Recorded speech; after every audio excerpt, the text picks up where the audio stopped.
गणेशाय नमः। श्री सीतारामाभ्यां नमः। श्री हनुमते नमः। श्री उमापते नमः। श्री गुरुवे नमः।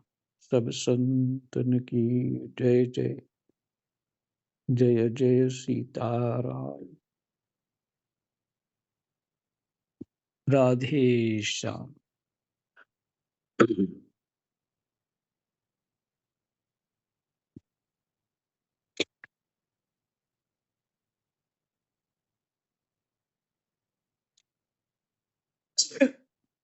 दशम स्कंद है और अध्याय 80वां है। श्लोक नंबर 15 तक पाठ हो गया है। इसमें सुदामा जी महाराज का चरित्र चल रहा है। वर्णन कर रहे हैं सुखदेव भगवान जी।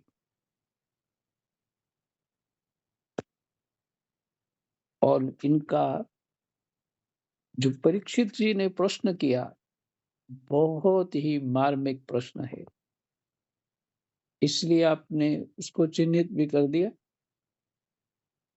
तो 4 श्लोक तक उनका प्रश्न है।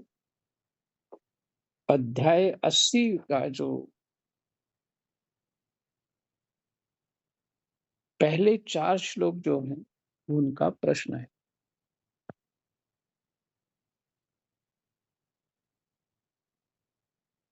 तो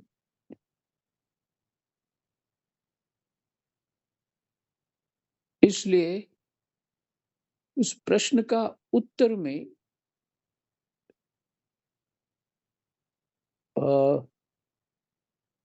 सुखदेव जी उत्तर दे रहे हैं, प्रश्न का उत्तर दे रहे हैं।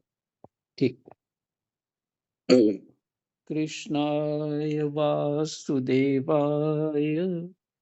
हरये परमात्मने प्रणत कलेशनाशाय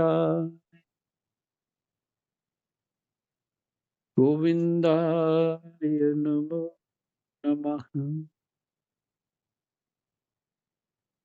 परीक्षित, द्वारका में पहुंचने पर वे ब्राह्मण देवता दूसरे ब्राह्मणों के साथ सैनिकों की 3 छावनियां और 3 ड्योढ़ियां पार करके भगवत धर्म का पालन करने वाले अंधक वृष्णिवंशी जादुओं के महलों में जहां पहुंचना अत्यंत कठिन है, जा पहुंचे।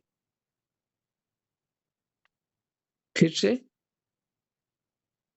द्वारका में पहुंचने पर वे ब्राह्मण देवता दूसरे ब्राह्मणों के साथ सैनिकों की 3 छावनियां और 3 ड्योढ़ियां पार करके 3 छावनियां और 3 ड्योढ़ियां पार करके भगवत धर्म का पालन करने वाले अंधक और वृष्णिवंशी यादवों के महलों में यहाँ पहुंचना अत्यंत कठिन है, जा पहुंचे। उनके बीच भगवान श्री कृष्ण की 16,000 रानियों के महल थे। उनमें से एक में उन ब्राह्मण देवता ने प्रवेश किया। वह महल खूब सजा सजाया अत्यंत शोभायुक्त था। उसमें प्रवेश करते समय उन्हें ऐसा मालूम हुआ मानो वे ब्रह्मानंद के समुद्र में डूब उतरा रहे हों।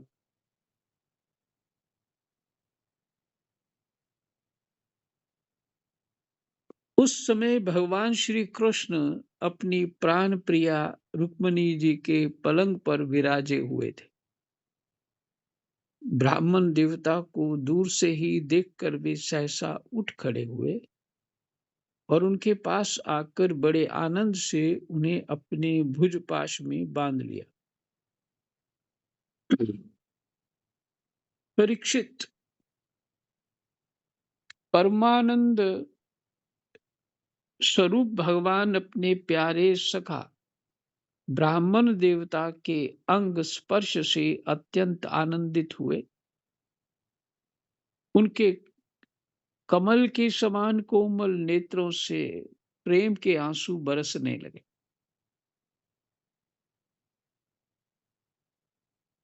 परीक्षित, कुछ समय के बाद भगवान श्री कृष्ण ने उन्हें ले जाकर अपने पलंग पर बैठा दिया और स्वयं पूजन की सामग्री लाकर उनकी पूजा की। प्रिय परीक्षित, भगवान श्री कृष्ण सभी को पवित्र करने वाले हैं। फिर भी उन्होंने अपने हाथों ब्राह्मण देवता के पांव पखारकर उनका चरणोदक अपने सिर पर धारण किया और उनके शरीर में चंदन, अरगजा, केसर आदि दिव्य गंधों का लेपन किया। फिर उन्होंने बड़े आनंद से सुगंधित धूप और दीपावली से अपने मित्र की आरती उतारी। इस प्रकार पूजा करके पान एवं गाय देकर मधुर वचनों से भले पधारे ऐसा कहकर उनका स्वागत किया। ब्राह्मण देवता फटे पुराने वस्त्र पहने हुए थे। शरीर अत्यंत मलिन और दुर्बल था। देह की सारी नसें दिखाई पड़ती थी। स्वयं भगवती रुक्मिणी जी चंवर ढुलाकर उनकी सेवा करने लगी।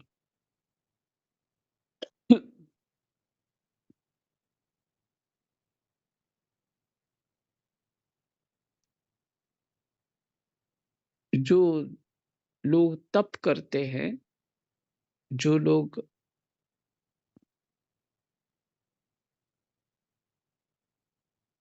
धर्म का पालन करते हैं,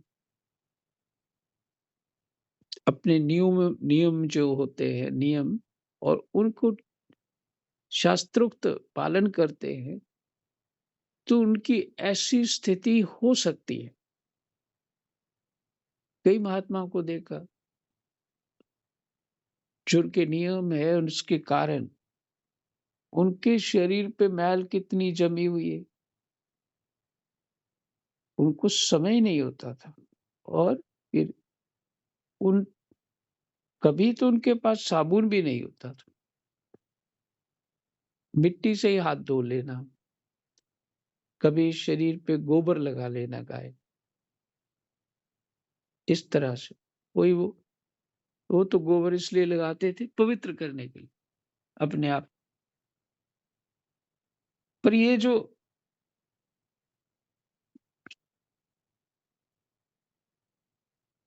सुदामा जी महाराज जो अपने धर्म का पालन कर रहे थे, अपने ये उनका तप है। गृहस्थ में रहते हुए भी एक वृत्ति में रहना कि जो कुछ भी प्राप्त हो सहज में कोई दे दे, बस उसी में अपना जीवन यापन करना।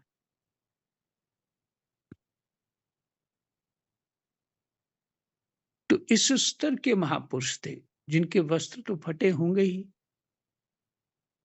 लेकिन ज्ञान फटा हुआ नहीं था, ज्ञान दृढ़ था। तभी इस स्थिति में वो रह पाए।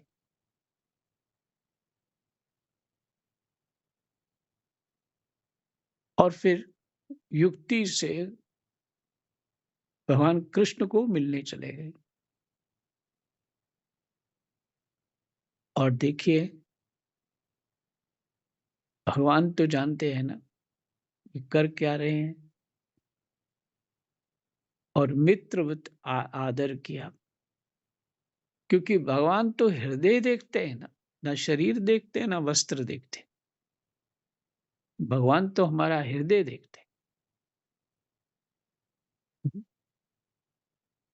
इसके विपरीत विपरीत क्या होता है कि संसार वस्त्र देखता है, शरीर देखता है।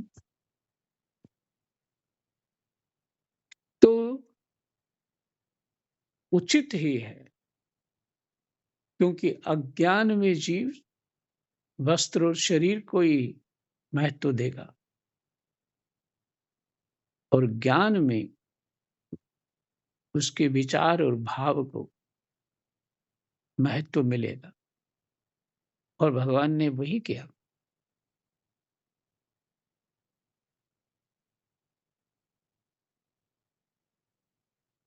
तो माता रुक्मणी उनको पंखा कर रही।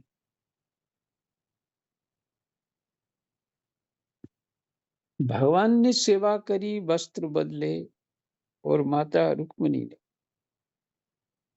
वो पंखा कर रही,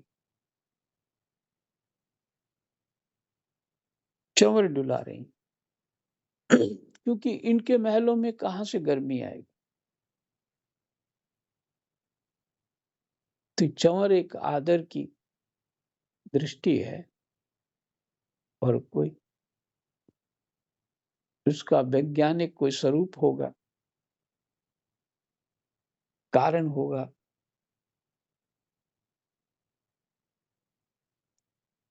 अंतःपुर की स्त्रियां यह देखकर अत्यंत विस्मित हो गईं कि पवित्र कीर्ति भगवान श्री कृष्ण अतिशय प्रेम से इस मैले कुचैले अवधूत ब्राह्मण की पूजा कर रहे हैं।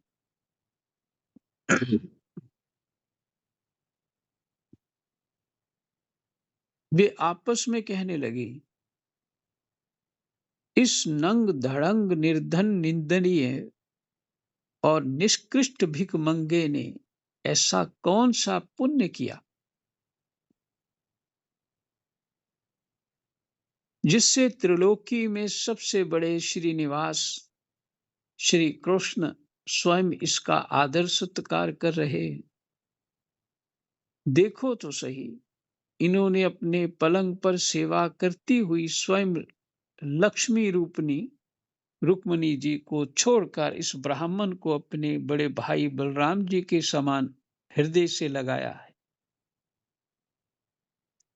प्रिय परीक्षित, हाथ पकड़कर अपने पूर्व जीवन की उन आनंददायक घटनाओं का स्मरण और वर्णन करने लगे जो गुरुकुल में रहते समय घटित हुई थी।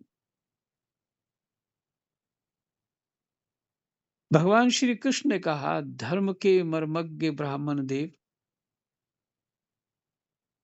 गुरु दक्षिणा देकर जब आप गुरुकुल से लौट आए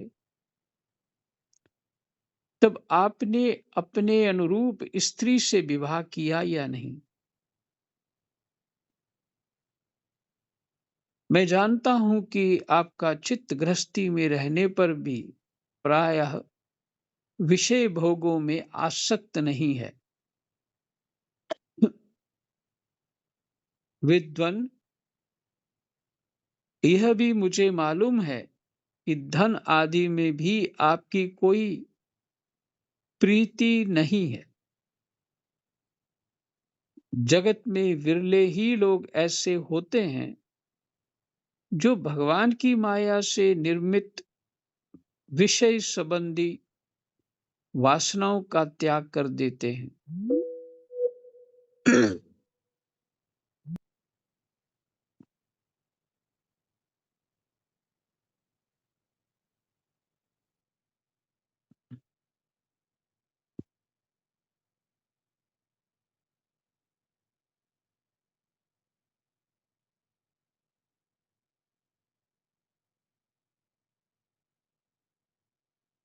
विद्वान, ये भी मुझे मालूम है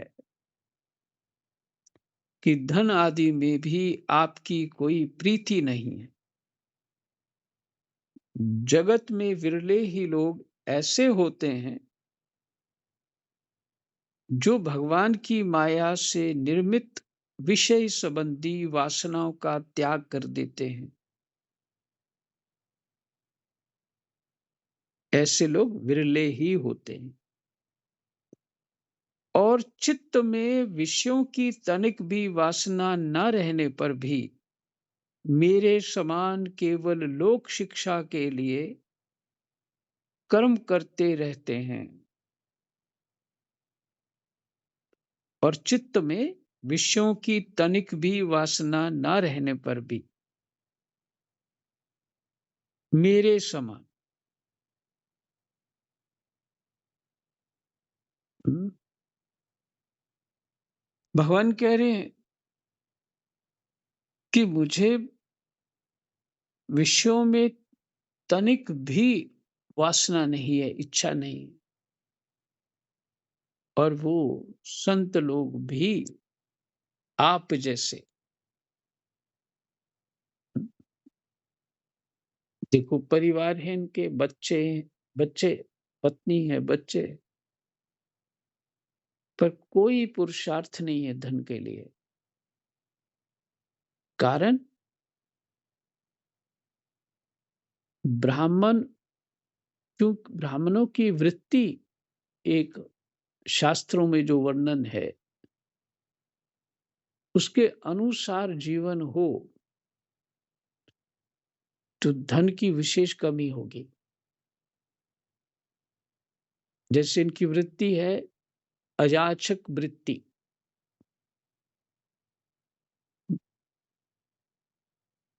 क्या कहते हैं, अजगर वृत्ति।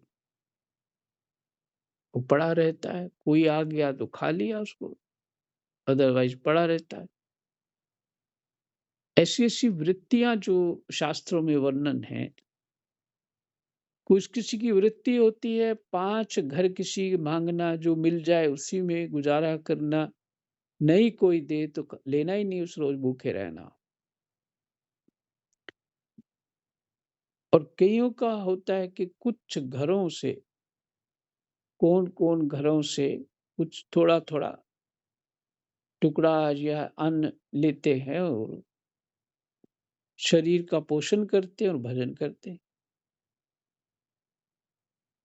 और कईयों की वृत्ति होती है जो भी कोई कुछ दे दे अच्छा बुरा, वो सो स्वीकार करके खा लेते हैं। और कोई ब्राह्मण मात्र किसी से अन्न इत्यादि मांग करके सूखा और फिर स्वयं घर में बनाते हैं। और कईयों की वृत्ति होती है कि जो साल भर में खेतों में अन्न जो गिर जाता है उसको चुन लेते हैं और उसी से जीवन यापन करते हैं। इन सब वृत्तियों का लाभ ये होता है कि जो दूसरा जो कोई भी अपना धन वस्तु इत्यादि देता है तो उसमें भजन करने वाले का पुण्य जो है क्षीण होने लगता है। इसलिए कामना के साथ किसी भी साधक को कोई वस्तु नहीं देनी चाहिए, उसके भले की सोचनी चाहिए, अपना कर्तव्य जानना चाहिए कि हम उनको सहायता कैसे करें।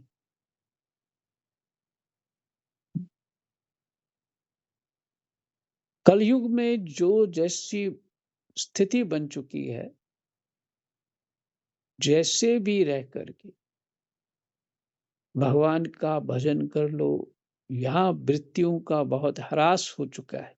इस समय कलयुग में शरीर भी वैसे नहीं रहे जो सहन करने योग्य हो, और हर कोई रोगी है, चाहे वो कोई भजन करने वाला हो, चाहे वो ग्रस्त हो, विरक्त हो, कैसा भी, हर कोई जीव रोगी है।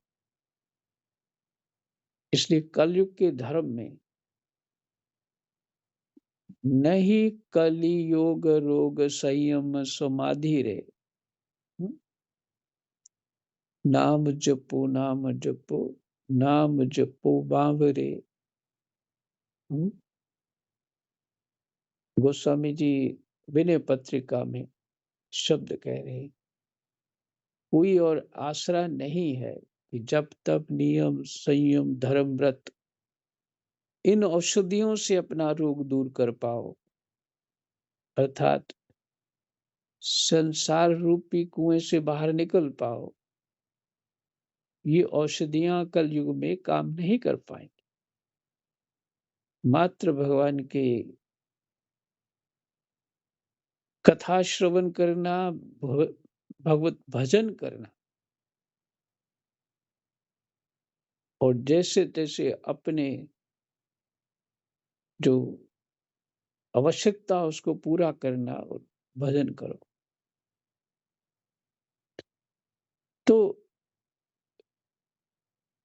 कलयुग का ये स्वरूप बन गया। और जितना जो भी महात्मा अभी भी करते, बहुत एकांत एकांत जगह में रहते हैं और पुरानी रीतियों से जो ऋषियों ने भजन किया उसके लिए प्रयास करते हैं। और लगे रहते हैं। और ये महात्मा कौन है? पुराने संस्कारी जो भजन करने के अभ्यास है जन्म जन्मांतर से, वही ऐसा कर पाते हैं।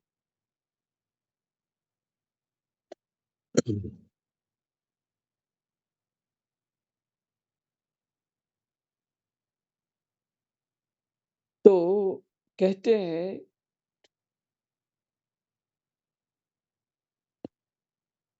मेरे समान केवल लोक शिक्षा के लिए कर्म करते रहते हैं।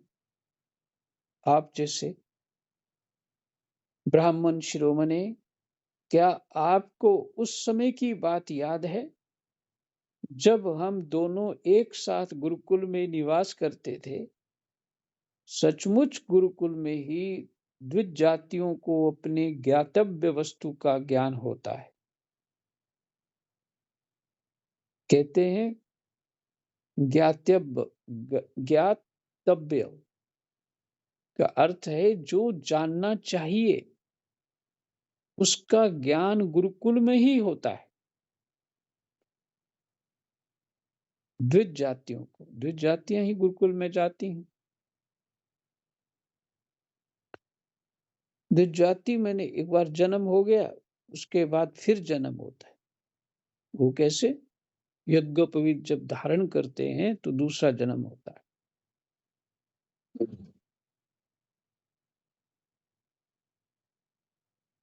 जिसके द्वारा वे अज्ञानांधकार से पार हो जाते हैं। गुरुकुल में जाकर शिक्षा ग्रहण करने से अज्ञान अंधकार से पार हो जाते हैं। मित्र, इस संसार में शरीर का कारण जन्मदाता पिता प्रथम गुरु है।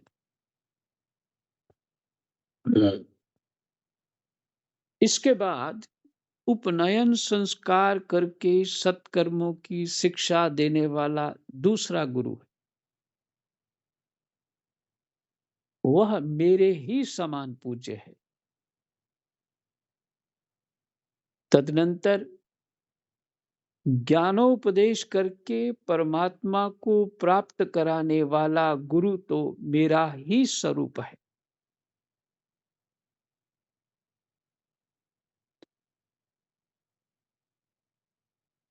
वर्णाश्रमियों के लिए,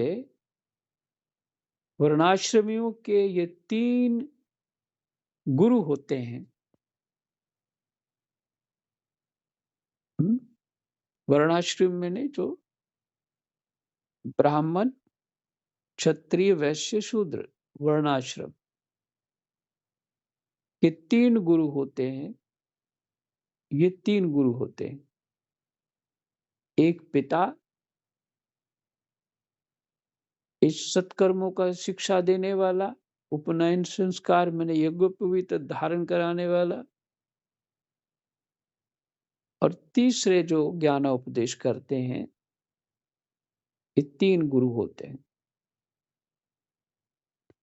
मेरे प्यारे मित्र, गुरु के स्वरूप में स्वयं मैं हूं। इस जगत में वर्णाश्रमियों में जो लोग अपने गुरुदेव के उपदेशानुसार अनायास ही भवसागर पार कर लेते हैं, वे अपने स्वार्थ और परमार्थ के सच्चे जानकार हैं। फिर से,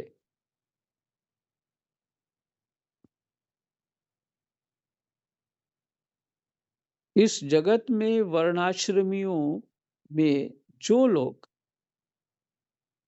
अपने गुरुदेव के उपदेशानुसार अनायास ही भवसागर पार कर लेते हैं, वे अपने स्वार्थ और परमार्थ के सच्चे जानकार हैं। प्रिय मित्र, मैं सबका आत्मा हूं, सबके हृदय में अंतर्यामी रूप से विराजमान हूं। मैं गृहस्थ के धर्म पंच महायज्ञ आदि से, ब्रह्मचारी के धर्म उपनयन वेदाध्ययन आदि से, वानप्रस्थी के धर्म तपस्या से और सब और से उपरत हो जाना इस सन्यासी के धर्म से भी उत्कृष्ट संतुष्ट नहीं होता, जितना गुरुदेव की सेवा शुश्रूषा से संतुष्ट होता हूं। फिर से,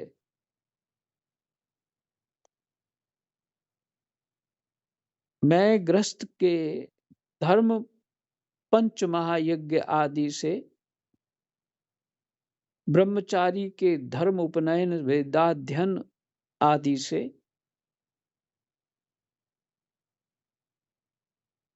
वानप्रस्थी के धर्म तपस्या से और सब और से उपरत हो जाना, माने विरक्त हो जाना, उपरत हो जाना, उदास हो जाना, अर्थात इस सन्यासी के धर्म से भी उतना संतुष्ट नहीं होता, जितना गुरुदेव की सेवा शुश्रूषा से संतुष्ट होता हूं।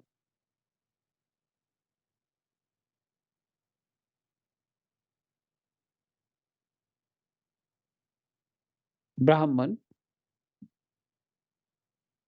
जिस समय हम लोग गुरुकुल में निवास कर रहे थे, उस समय की वह बात आपको याद है क्या? जब हम दोनों को एक दिन हमारी गुरु पत्नी ने ईंधन लाने के लिए, माने गुरु माता ने, गुरु गुरु पत्नी तो उनकी गुरु माता हुई, ईंधन लाने के लिए जंगल में भेजा था। उस समय हम लोग एक घोर जंगल में गए हुए थे और बिना ऋतु के ही बड़ा भयंकर आंधी पानी आ गया था। आकाश में बिजली कड़कने लगी थी। तब तक सूर्यास्त हो गया। चारों ओर अंधेरा ही अंधेरा फैल गया। धरती पर इस प्रकार पानी ही पानी हो गया कि कहाँ गड्ढा है कहाँ किनारा, इसका पता ही ना चलता था। वह वर्षा क्या थी? एक छोटा मोटा प्रलय ही था। आंधी के झटकों और वर्षा की बौछारों से हम लोगों को बड़ी पीड़ा हुई। दिशा का ज्ञान न रहा। हम लोग अत्यंत आतुर हो गए और एक दूसरे का हाथ पकड़कर जंगल में इधर उधर भटकते रहे। जब हमारे गुरुदेव सांदीपनी मुनि को इस बात का पता चला, तब वे सूर्योदय होने पर अपने शिष्य हम लोगों को ढूंढते हुए जंगल में पहुंचे और उन्होंने देखा कि हम अत्यंत आतुर हो रहे हैं। वे कहने लगे, आश्चर्य है, आश्चर्य है। पुत्रों, तुम लोगों ने हमारे लिए अत्यंत कष्ट उठाया। सभी प्राणियों को अपना शरीर सबसे अधिक प्रिय होता है, परंतु तुम दोनों उसकी भी परवाह न करके हमारी सेवा में ही संलग्न रहे। गुरु के ऋण से मुक्त होने के लिए सत शिष्यों का इतना ही कर्तव्य है कि वे विशुद्ध भाव से अपना सब कुछ और शरीर भी गुरुदेव की सेवा में समर्पित कर दें। फिर से गुरु के ऋण से मुक्त होने के लिए सत शिष्यों का इतना ही कर्तव्य है कि वे विशुद्ध भाव से अपना सब कुछ और शरीर भी गुरुदेव की सेवा में समर्पित कर दें। द्विज शिरोमणियों, मैं तुम लोगों से अत्यंत प्रसन्न हूं। तुम्हारे सारे मनोरथ, सारी अभिलाषाएं पूर्ण हों और तुम लोगों ने हमसे जो वेदाध्ययन किया है वह तुम्हें सर्वथा कंठस्थ रहे तथा इस लोक एवं परलोक में कहीं भी निष्फल ना हो।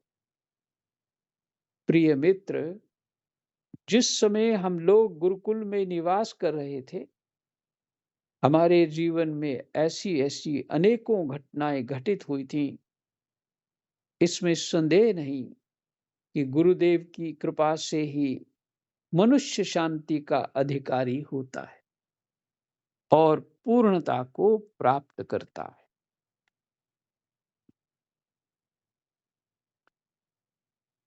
ब्राह्मण देवता ने कहा, देवताओं के आराध्य देव जगत गुरु श्री कृष्ण, भला अब हमें क्या करना बाकी है? क्योंकि आपके साथ जो सत्य संकल्प परमात्मा है,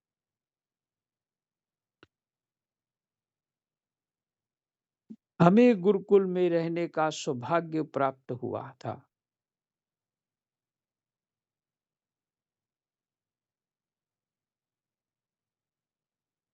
क्योंकि आपके साथ जो सत्य संकल्प परमात्मा है, हमें गुरुकुल में रहने का सौभाग्य प्राप्त हुआ था। प्रभो, छंदोमय वेद, धर्म, अर्थ, काम, मोक्ष, चतुर्विद पुरुषार्थ के मूल स्रोत हैं।